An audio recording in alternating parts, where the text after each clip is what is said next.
नमस्कार। IND 121 में आपका स्वागत है। मैं हूं आपके साथ नवीन पुरोहित और आज हमारे साथ चर्चा करने के लिए मौजूद हैं मध्य प्रदेश कांग्रेस के वरिष्ठ नेता पूर्व मंत्री बृजेंद्र सिंह राठौर जी। बृजेंद्र जी, आपका IND 24 में बहुत बहुत स्वागत है। जी नमस्कार नमस्कार। बृजेंद्र जी, सीधा सवाल आपसे कि सरकार जाने के बाद निश्चित रूप से कोई भी इस विषय पर ये नहीं कह रहा है कि ये राजनीति का सवाल है, लेकिन कांग्रेस ये कह जरूर रही है कि अगर हमारी सरकार होती तो हम कोरोना को ज़्यादा बेहतर ढंग से संभाल सकते थे, इस महामारी को रोक सकते थे। आपकी प्रतिक्रिया चाहूँगा। देखिए नवीन जी, वर्तमान के हालात पे वैसे मैं राजनीति पे नहीं जाना चाहता था, लेकिन प्रश्न ऐसा आपका है कि उसका उत्तर देना भी जरूरी है। कांग्रेस की सरकार होती तो अभी तक ये कोरोना मध्य प्रदेश में पैर पसार ही नहीं पाता। उसकी वजह है, राहुल गांधी जी ने बहुत पहले आगाह किया था संसद में, जब चाइना से शुरुआत हुई कि हमें सचेत होने की जरूरत है और हम जो हमारे अंतर्राष्ट्रीय हवाई अड्डे हैं इनको पहले से ही हम रोकें, इनकी लोग जो आ रहे हैं उनकी जांच करें, उसके बाद फिर अंदर प्रवेश करने दें। और ऐसा अगर हो जाता तो शायद जितनी स्थिति आज खराब है इतनी खराब नहीं होती। जहां तक मध्य प्रदेश का सवाल है, मैंने इसलिए कहा कि जवाब देना जरूरी है कि मध्य प्रदेश में तो कोरोना आना ही नहीं था, लेकिन उधर ट्रंप साहब का कार्यक्रम था, उसकी वजह से देरी हुई। और मध्य प्रदेश की चुनी हुई सरकार, जो आम जनता ने पूरी मेहनत के बाद 15 साल बाद इनकी नीतियों से नाराज होकर बदली थी, उसको गिराने में पूरी तैयारी लगी रही। जो वक्त था कोरोना के टाइम में सचेत होने का, उसी वक्त इन्होंने सरकार गिराने की शुरुआत कर दी और ऐसा माहौल बना कि हमारा जो स्वास्थ्य मंत्री था वो ही गायब हो गया। जो पूरी देखरेख करने वाले थे, जैसे ही मध्य प्रदेश में जानकारी मिली थी, माननीय कमलनाथ जी तत्कालीन मुख्यमंत्री जी, उन्होंने सबसे पहले मॉल वगैरह बंद करने के आदेश दिए थे। स्वास्थ्य मंत्री जी पहली चर्चा करने के बाद उसके बाद अचानक गायब हो गए। और आपको भी मालूम है मध्य प्रदेश का पूरा प्रदेश बदल गया और 15 दिन जो थे, जो कोरोना से मुख्य रूप से जो है वो तैयारी के थे, उस वक्त एक ऐसा अस्थिर माहौल हो गया कि जिससे शायद जितनी तैयारियां होना थी वो तैयारियां नहीं हो पाई, जिसका परिणाम आज मध्य प्रदेश को भुगतना पड़ रहा है। और ये प्रवेश कोरोना का उसी समय से हुआ जो आज हमारे आपके सबके सामने है। तो निश्चित रूप से अगर कांग्रेस की सरकार रही होती या ये लोग दुष्चक्र न करते पैसे के दम के ऊपर या अपने और तरीके अपनाकर, तो स्थिर सरकार रहती, स्थिर व्यवस्थाएं रहती, ये सब तैयारियों का पर्याप्त समय रहता और ये कोरोना फैल नहीं पाता। जिस प्रकार से आपने कहा कि अगर कांग्रेस की सरकार रहती तो इस स्तर पर कोरोना नाम की महामारी नहीं फैलती, लेकिन भारतीय जनता पार्टी कह रही है कि कांग्रेस राजनीति ना करे। जो कांग्रेस शासित राज्य हैं उनमें तो ये महामारी उसी स्थिति में है, उसमें तो नियंत्रित नहीं हुई, तो मध्य प्रदेश में कैसे नियंत्रित कर लेती? नहीं, ऐसा नहीं है। देखिए, जैसे छत्तीसगढ़ की हम बात करें, छत्तीसगढ़ ने काफ़ी काबू कर रखा है। पंजाब की हम बात करें तो तुलनात्मक रूप से पंजाब ने भी काफ़ी अपनी व्यवस्था ठीक कर रखी है। तुलनात्मक रूप से राजस्थान ने भी ठीक कर रखा है। तुलनात्मक रूप से पौंडीचेरी ने भी ठीक रखा है। तो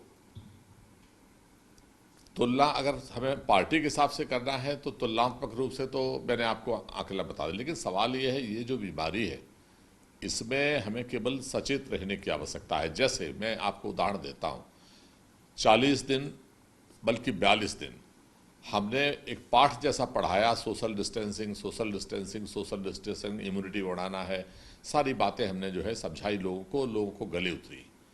लोग अपने घर में रहे, भूखे रहे, प्यासे रहे, मजदूर भी परेशान हुए, या तमाम बातें ऐसी हुई जिससे आम आदमी के जीवन पर फर्क पड़ा। लेकिन एक झटके में हमने इसको खत्म करने का काम किया। शराब से पैसा आ सकता है लेकिन जिंदगी से बड़ा पैसा नहीं हो सकता है, और यही लेके लॉकडाउन में लोगों ने सहयोग किया। हर पार्टी ने ये कहा कि हम कंधा से कंधा मिलाकर हम सहयोग करेंगे। लेकिन जब सब लोग सहयोग कर रहे हैं तन से, मन से, धन से, और उसके बावजूद जब टिक्का टिप्पणियां आती हैं कि 40 साल में कुछ नहीं हुआ, 50 साल में कुछ नहीं हुआ, वो तो एक तरफा एक वन मैन शो चलाने की आप बात कर रहे हो, आम आदमी परेशान हो रहा है, लेकिन आपको अपनी राजनीति चमकाने की है, तो स्वाभाविक रूप से फिर क्रिया की प्रतिक्रिया होती है, और वही कारण है कि क्रिया की प्रतिक्रियाएं हो रही हैं।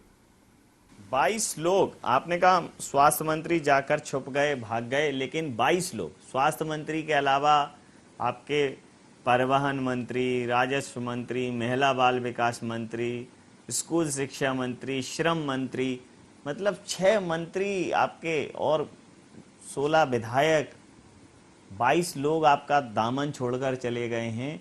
आपको लगता है कि इतने बड़े लोगों की संख्या सिर्फ और सिर्फ सत्ता लोलुपता हो सकती है, या कोई पद हो सकता है, पहले से ही वो पद पर थे? देखिए, सत्ता लोलुपता का जहां सवाल है, तो 6 लोग तो पहले से ही पद पे थे, जी और जो छूटे थे उनको भी मालूम था कि वो आने वाले हैं। जी लेकिन जी मैं किसी पे आक्षेप नहीं करना चाहता, लेकिन दुनिया जानती है, मध्य प्रदेश जानता है, इसलिए फिल्म वालों ने गाना बनाया है कि पैसा बोलता है। जी जी। वैसे तो राजनीति में अक्सर ये दावे किए जाते हैं चुनाव के टाइम पे कि काम बोलता है, लेकिन पैसा इतना बोला कि जो महाराज की संज्ञा जिन्हें दी जाती है, जिन्होंने अपनी पूरे राजनीतिक करियर में कभी अपनी जो तनख्वाह होती है उसका 1 रुपए नहीं लिया, सारी की सारी तनख्वाह वो डोनेट कर देते हैं। पूरे सिंधिया परिवार ने कभी किसी कहीं तनख्वाह नहीं ली, वो आपसे खफा हो गए।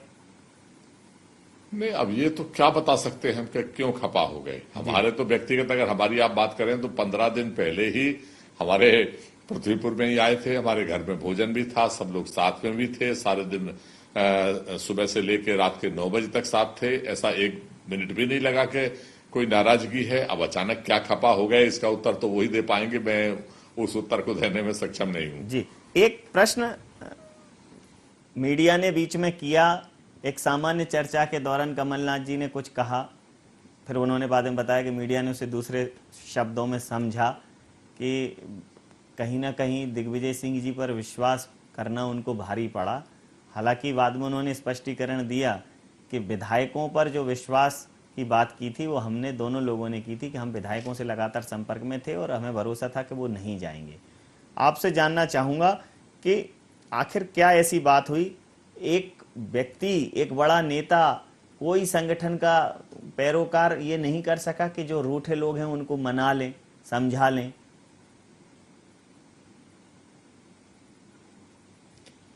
देखिए, व्यक्तिगत रूप से जितनी मेरी जानकारी है, एक बार नहीं अनेकों बार बातें हुई हैं, और आखिर तक सारे लोग ये कहते रहे कि साहब सवाल ही नहीं उठता है, पार्टी हमारी माँ है और इससे रूठ के जाने का कोई सवाल ही नहीं है, और हर हालत में हम पार्टी के साथ खड़े हैं, आपके साथ खड़े हैं, आपको गलत जानकारी दी जाती है तो अब आम आदमी के ऊपर भी विश्वास किया जाता है। ये तो चुने हुए लोग हैं जो 2.5 लाख 3-3 लाख लोग जिनके ऊपर आशीर्वाद देके चुन के विधानसभा में भेजते हैं। अगर ऐसे लोगों पे भरोसा नहीं किया जाए तो किस पे किया जा सकता है? तो स्वाभाविक रूप से मानव स्वभाव है, जब आप कोई बात बोलते हैं तो चाहे नेता हो चाहे बुजुर्ग हो, विश्वास करता ही है। और वो विश्वास माननीय कमलनाथ जी ने भी किया, वो विश्वास दिग्विजय सिंह जी ने भी किया, अन्य नेताओं ने भी किया, और हम जैसे लोगों ने भी किया। लेकिन अब विश्वासघात अगर होता है तो इसके ऊपर तो कोई टीका टिप्पणी क्या की जा सकती है? ये तो वही लोग उत्तर दे सकते हैं जो लोग गए हैं। 15 साल बाद जब सरकार गई तो शिवराज जी बहुत कॉन्फिडेंस में थे, उन्होंने कई बार कहा टाइगर जिंदा है, टाइगर विल बैक, वापस आएंगे, ज़्यादा नहीं समझे तो सरकार गिरा देंगे, ऐसा उन्होंने सार्वजनिक बयानों में अक्सर उनको कहते सुना गया, और उस पर खूब तालियां भी बजी, और वो आ भी गए वापस, जो भी उनका कैलकुलेशन हो, जो भी उनका बेस हो। अब कांग्रेस कह रही है कि अगले 6 महीने बाद जो चुनाव होंगे उसके बाद जैसे ही अब 15 अगस्त जो आएगा उसमें उस 15 अगस्त पर जो है कमलनाथ जी झंडा बंधन करेंगे बतौर मुख्यमंत्री। तो आपको लगता है कि उपचुनाव में इस स्तर का आपको प्रतिसाद मिलने वाला है?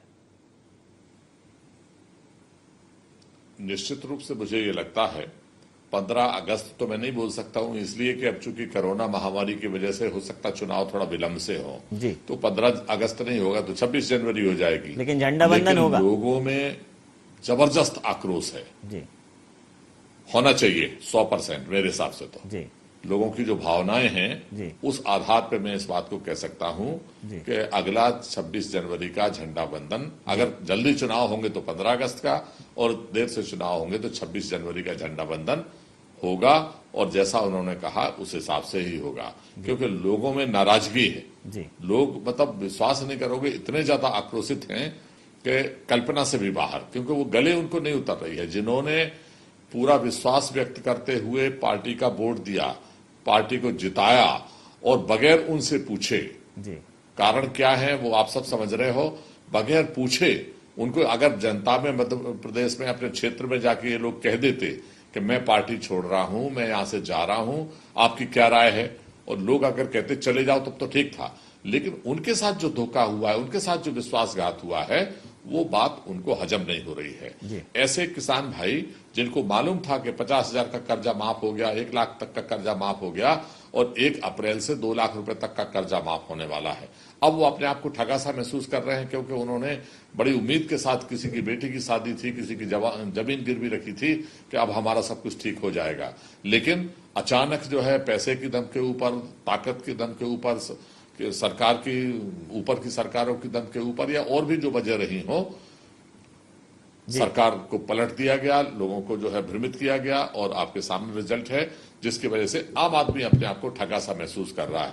वो बेटियां जिन्हें 51,000 रुपए शादी में जो है सरकार दे रही थी, वो बुजुर्ग जिन्हें 300 से 600 हुआ था, और 1,000 रुपए जो है निराश्रित पेंशन, विधवा पेंशन, विकलांग पेंशन जिनका होने वाला था, वो गौ माताएं जिनके नाम पे भारतीय जनता पार्टी राजनीति करती है लेकिन गौशाला नहीं खोलती थी, हजारों गौशालाएं कमलनाथ जी की सरकार में खुली, वो उनका आशीष जो है, वो ऐसे एक नहीं अनेकों ऐसे काम हैं युवाओं के लिए, चाहे वो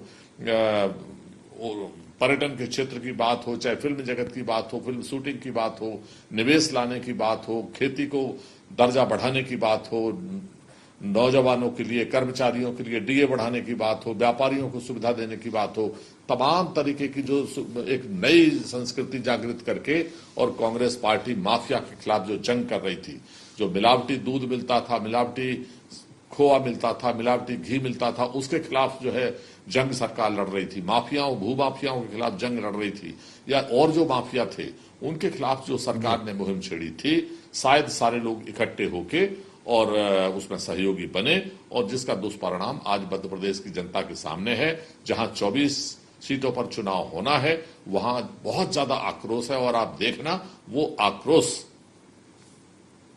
वोटों में बदलेगा, और उसी आधार पर हम कह सकते हैं कि जो हमारे लोगों की चाहत है वो होगा। जी। एक और महत्वपूर्ण प्रश्न है कि आप बार बार मंत्रिमंडल विस्तार क्यों नहीं कर रही है भारतीय जनता पार्टी की सरकार? शिवराज जी अपना मंत्रिमंडल क्यों नहीं बना रहे हैं? इस पर पूरी कांग्रेस बार बार सवाल उठा रही है। पहले तो 1 महीने तक बना नहीं था, तो विवेक तनखा जी ने राष्ट्रपति महोदय तक को पत्र लिख दिया था, तमाम सारे सवाल उठाए गए। आपको क्या लगता है कि मंत्रिमंडल विस्तार भारतीय जनता पार्टी को, जो अभी ये नई युति हुई है, नया जो एडजस्टमेंट हुआ, उसके लिहाज से थोड़ा टफ बैठेगा? और आपको ये लगता है कि इस मंत्रिमंडल के विस्तार के बाद उनके यहाँ भी अंतर्कलह होगी और उस अंतर्कलह का लाभ उठा पाओगे? देखिए, शिवराज सिंह जी मुख्यमंत्री बने, आपको भी मालूम है, रातों रात जो विधानसभा 16 तारीख से 26 तारीख तक स्थगित स्पीकर साहब ने की, तत्कालीन स्पीकर साहब ने, तो इन लोगों ने मजाक उड़ाया, कोरोना नहीं डरोना है। माननीय मुख्यमंत्री जी का ही टीवी के अभी आपके उस फेसबुक पे चल रहा है, उस वक्त वो कह रहे हैं कि कमलनाथ जी के भविष्यवक्ता हैं, कोई कोरोना नहीं है, सब साधारण सा सर्दी जुकाम है। और जैसे ही उनकी सरकार बनी, उसके बाद इतना बड़ा कोरोना हो गया कि लोगों को घर से बाहर निकलना बंद, और इतना दहशत पैदा हो गई कि आज भी लोग डरे हुए हैं उस कोरोना के नाम पे, और सरकार भी डरा रही है। आम आदमी जो मजदूर फंसा हुआ था इधर उधर, वो घर से बाहर नहीं निकल पाया। अगर 20 दिन पहले 10 दिन पहले सूचना हो जाती कि लॉकडाउन होने वाला है, आप लोग अपने अपने घर से चले जाइए, तो ये मजदूर जो दर दर की ठोकरें खा रहे हैं, जो मारे जा रहे हैं, औरंगाबाद की घटना आपने देखी, मध्य प्रदेश के भी हमारे भाई बंद वहां मारे गए केवल सरकार की लापरवाही की वजह से। और लापरवाही इसलिए क्योंकि पूरी टीम नहीं है, अकेले ही मुख्यमंत्री जी चलाते रहे, पूरा केवल मध्य प्रदेश में अगर फोटो आना चाहिए तो केवल मुख्यमंत्री जी का आना चाहिए, अगर क्रेडिट मिलना चाहिए तो मुख्यमंत्री जी को मिलना चाहिए। जब कांग्रेस ने दबाव बनाया तब जाके वो 5 लोगों का मंत्रिमंडल बना सके, लेकिन मजबूरी उनकी है। मैं समझ सकता हूं उनके दिल की बात को, उनकी मजबूरी को, क्योंकि जो कांग्रेस के ऊपर स्थिति थी आज उससे ज्यादा उनके ऊपर स्थिति है। और शिवराज सिंह जी कितनी भी कोशिश कर लें, तय है सिंधिया जी उनके ऊपर भारी पड़ रहे हैं। तो सिंधिया जी का दबाव भी है कि हमारे सारे जो गए हैं 22 उनको मंत्री बनाओ, उनको टिकट दो। इधर इनकी समस्या है कि अगर 22 जो है उनके बनाते हैं तो फिर भारतीय जनता पार्टी के वरिष्ठ नेता गोपाल भार्गव जैसे 8-8 बार के विधायक घर में बैठे हुए हैं, भूपेन्द्र सिंह जी जैसे इतने अनुभवी उनके मंत्री आज घर में बैठे हुए हैं, एक नहीं अनेकों अनुभवी घर में बैठे हैं और जो कल आए वो मंत्री बन गए हैं। तो ये जो कलह है अब ये धीरे धीरे दिन पे दिन बढ़ रही है और इसीलिए अब बेचैनी बढ़ रही है और दबाव बन रहा है कि हर पूर्व मंत्री और हर पूर्व विधायक आज भाजपा के कार्यालय में जा रहा है, रोज दबाव बना रहा है कि आप मंत्रिमंडल में शामिल हमें करिए। तो आपको इस कलह में, यहां तक तो छोड़ दीजिए, अब तो बीएसपी और जी नहीं, सुन तो लीजिए, एक सेकंड की बात है, बीएसपी और निर्दलीय भी जी अब अपना दावा पेश कर रहे हैं कि हमसे कहा गया था। तो किस किस को कहा गया था ये तो वो जाने, लेकिन ये तय है कि जिस दिन भी ये मंत्रिमंडल का गठन होने वाला है उसी दिन से उल्टी गिनती भी शुरू होने वाली है और ये कलह रुकने वाली नहीं है। इसका खामियाजा केवल मध्य प्रदेश की जनता को भुगतना है, इसका खामियाजा मध्य प्रदेश का विकास अवरुद्ध होकर भुगतना है और नौजवानों को, कर्मचारियों को और हर वर्ग को इसकी तकलीफ का कारण भुगतना है। मजदूर किसान तो आज भुगता ही रहा है, इसे कोई दो राय नहीं और ये परिस्थिति आने वाली है। जी, मैं जो पूछना चाह रहा था वो ये है कि आपको इस बात का इंतजार है कि ये मंत्रिमंडल विस्तार हो और आप जैसे ही उल्टी गिनती शुरू हो वैसे ही आप अपनी संभावना का रॉकेट लॉन्च कर दें? नहीं, हमें बिल्कुल 1% भी इस बात का इंतजार नहीं है, ना हम कोई रॉकेट लॉन्च करना चाहते हैं। हम तो जनता की अदालत में खड़े होंगे और जनता ने अगर हमें आशीर्वाद दिया था, जनता आम जनमानस जो हमारे जो बुजुर्ग हैं, माता पिता, नौजवान हैं, उन्होंने विश्वास के साथ कमलनाथ जी को चुना था और मध्य प्रदेश में कांग्रेस की सरकार को लेके आए थे। उस विश्वास के आधार पर, अपने काम के आधार पर, माफिया से जंग के आधार पर, लोगों को सुविधा और एक कल्पना जो थी मध्य प्रदेश को विकास करने की, उस आधार पर हम जनता की अदालत में जाएंगे और उनका हमें पूरा आशीर्वाद मिलेगा। चाहे कितने भी तिकड़मबाजी की जाए, लेकिन उसके बावजूद भी जनता का आशीर्वाद हम लोगों को मिलेगा, उस दम पे हम जाएंगे। जी, राहुल गांधी जी लगातार सुप्रसिद्ध अर्थशास्त्रियों से बात कर रहे हैं, रघुराम राजन जी से बात करी, अन्य तमाम बुद्धिजीवियों से बात कर रहे हैं और उनसे वो एक डिस्कशन कर रहे हैं। बहुत सारे लोगों ने देखा उनके इस वार्तालाप को सोशल प्लेटफॉर्म्स पर। सरकार कह रही है कि वो सिर्फ बातें ही कर सकते हैं भारतीय जनता पार्टी की, एक भी ऐसा व्यक्ति बता दें कि जिसका कांग्रेस के कार्यकर्ताओं ने उतरकर फील्ड में काम किया हो, कहीं कैंप्स लगाए हों, कहीं भी फील्ड पर कांग्रेस की एक्टिविटी नहीं है, सिर्फ सोशल मीडिया प्लेटफॉर्म पे मान लीजिए ज़्यादा हो तो पत्र लिख दिया। इससे बड़ा मजाक कुछ हो नहीं सकता जी, और इससे ज्यादा हास्यास्पद बात कुछ हो नहीं सकती, क्योंकि राहुल गांधी जी का आपने जिक्र किया है तो जाके अमेठी में देख लें। अगर अरे गरीब के साथ कंधा से कंधा मिलाकर खड़े हुए हैं तो गांधी परिवार, चाहे रायबरेली हो, चाहे वहां हो, चाहे दूसरी जगह हो, खड़े हुए हैं। सोनिया गांधी जी ने ही मजदूरों की बात उठाई है, किराया देने की बात की, तब जाके सरकार चेती है और कहना पड़ा कि नहीं, हम अपना किराया हम सरकार देंगे, आपसे हमें जरूरत नहीं है। जहां भी कांग्रेस का साथी था, विधायक हो, ब्लॉक अध्यक्ष हो, छोटा हो, हर किसी ने इस कोरोना के जंग में अपनी अपनी तरफ से सहयोग किया है। जहां तक पत्र लिखने का सवाल है, बड़े नेताओं की तो छोड़ दीजिए, वो तो कर ही रहे हैं। भोपाल के अंदर भी अगर आप जानकारी कर लें किसी मोहल्ले में, तो अगर यहाँ पर जो चुने हुए सांसद थे उनका पता नहीं है, लेकिन जो हारे हुए हैं वही व्यवस्थाएं कर रहे हैं। मैं अपने ही क्षेत्र की बात बता दूं, अपने मुंह से कहते शोभा नहीं देता, लेकिन नहीं, आप जाके अपने जो मैं स्वयं पूछना चाहता था होगा उससे पता कर लीजिए कि नहीं, मैं गरीब आदमियों के साथ कौन खड़ा हुआ है, वहां हम ही लोग खड़े हुए हैं। आज मजदूर जो है दर दर की ठोकरें खा रहा है, पूरे हिंदुस्तान में मजदूर बेसहारा नंगे पैर 500-500 किलोमीटर चल के आ रहे हैं। सरकार वाहवाही वाली बात जरूर करे। कल ही मैंने माननीय मुख्यमंत्री जी को, जो इनके अधिकारी हैं केसरी साहब को, अलग अलग जिले के अधिकारियों को 2000 लोगों की लिस्ट जो है मैंने सौंपी है, जो मजदूर इधर उधर फंसे हैं और 15 दिन अपने ऑफिस में लगातार काम करके, अपने व्हाट्सएप नंबर देके, अपने फेसबुक के ऊपर पूरे मध्य प्रदेश के लिए, केवल अपने विधानसभा के लिए नहीं, एक हेल्पलाइन हमने चलाई, उसके ऊपर जितने जानकारी हमें मिली वो हमने भेज दिए हैं। आज में और भी नए लोग आ गए, वो भी हम जानकारी भेजेंगे। तो हम लोग कहते नहीं लेकिन करते हैं, हम दिखाते नहीं लेकिन तकलीफ में लोगों के साथ खड़े होते हैं। कुछ लोगों का स्वभाव केवल बोलने का है, कुछ लोगों का स्वभाव केवल टीवी के ऊपर, कैमरे के ऊपर, अखबार के ऊपर पैसे की दम पे दिखने का है। वो दिखते रहें, वो करते रहें, लेकिन जो है हमारा धर्म जो है कि हम दिखाना नहीं, काम करके लोगों की तकलीफ पे खड़ा होना, ये कांग्रेस पार्टी का नीति है और हम सब लोग इसमें लगे हैं। जी, एक लॉकडाउन जैसे ही 3 हुआ, इस तीसरे चरण में लॉकडाउन 3 में सरकार ने निर्णय ले लिया कि शराब की दुकानें खोली जाएंगी। फिर उसके बाद बेतहाशा भीड़ हुई इन पर और अभी भी जगह जगह से इस प्रकार की घटनाएं सामने आ रही हैं। चूंकि आप एक्साइज मिनिस्टर रह चुके हैं पूर्ववर्ती सरकार में, मैं आपसे जानना चाहता हूं, अगर आप होते उस समय तो आप क्या निर्णय लेते?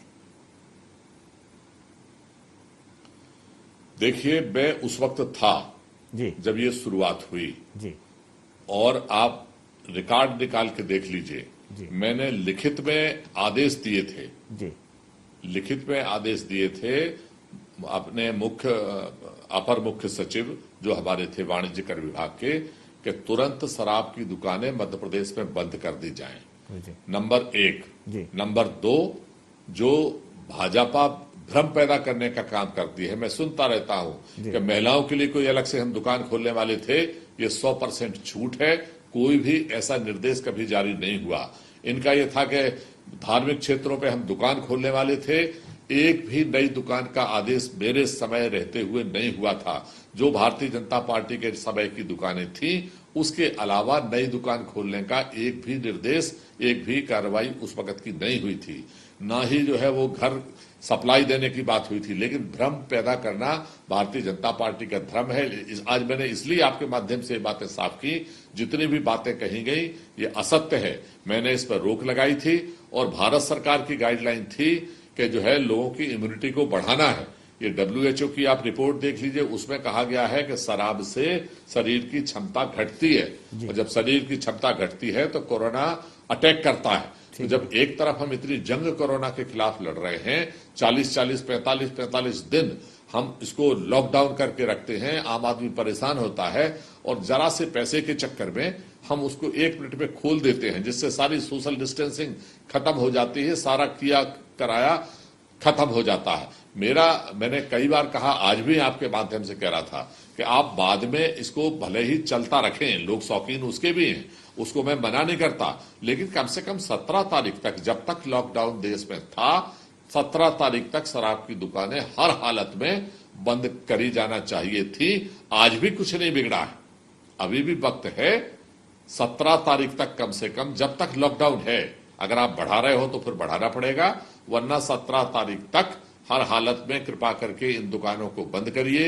यही हमारे मुख्यमंत्री जी हैं, जब मैं मंत्री था तो ये भाषण देते थे, आपके चैनलों के ऊपर है कि ये शराब ही है जो बर्बाद कर रही है, माताओं बहनों डंडा लेके खड़े हो जाओ और हमें इसको रोकना है और हम इसको रोकेंगे, मध्य प्रदेश में शराबबंदी करेंगे। लेकिन जैसे ही सरकार बदली, सारा नजरिया ही बदल गया। वही मुख्यमंत्री जी, मैं तो आश्चर्य करता हूं कि आपके ही चैनल पे, कई फेसबुकों पे डला हुआ है कि वही उसका विरोध कर रहे हैं, डंडे लेके चलने की बात कर रहे हैं। और ऐसे वक्त में कि जब जो है भोपाल सबसे ज्यादा सेंसिटिव है, जब मध्य प्रदेश सबसे ज्यादा सेंसिटिव है, और दुकानें अगर हम खोलने का काम करेंगे तो निश्चित रूप से आने वाले कल में हम अपने पैर पे कुल्हाड़ी मारने का काम कर रहे हैं।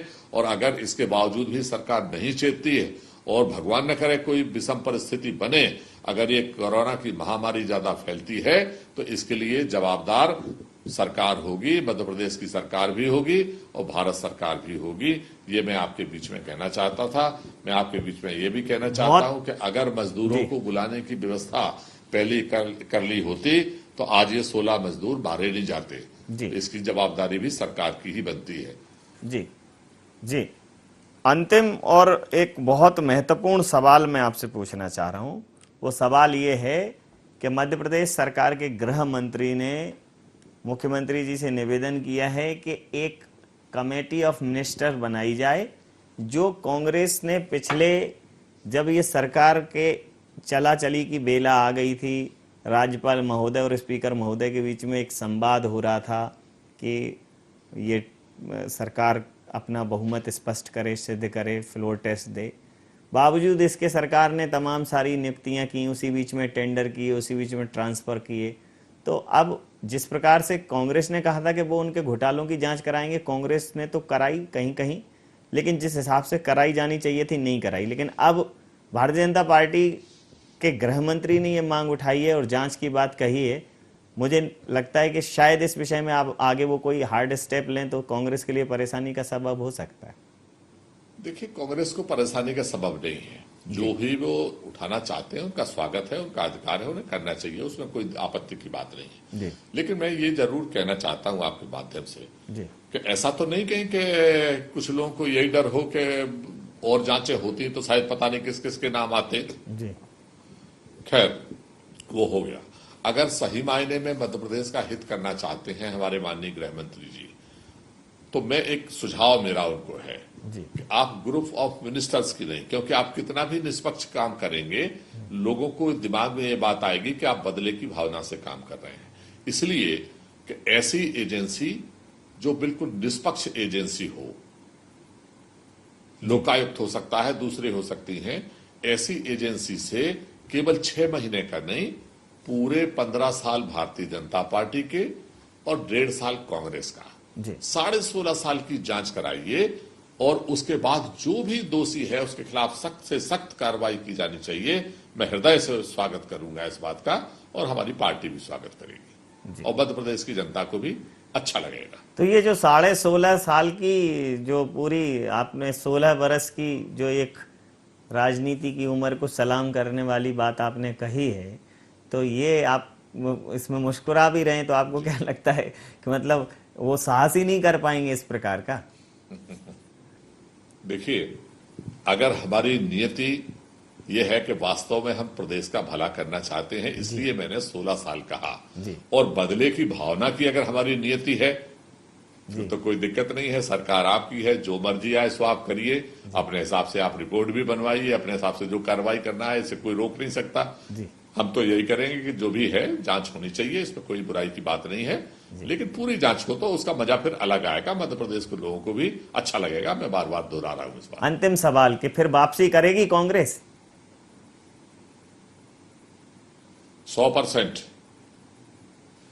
बिल्कुल गारंटी से। जी, तो वैसे तो फैशन के इस दौर में गारंटी की इच्छा न करें, ये यदा कदा लिखा रहता है, लेकिन आप जैसा गंभीर धीर गंभीर व्यक्तित्व अगर गारंटी दे रहा है तो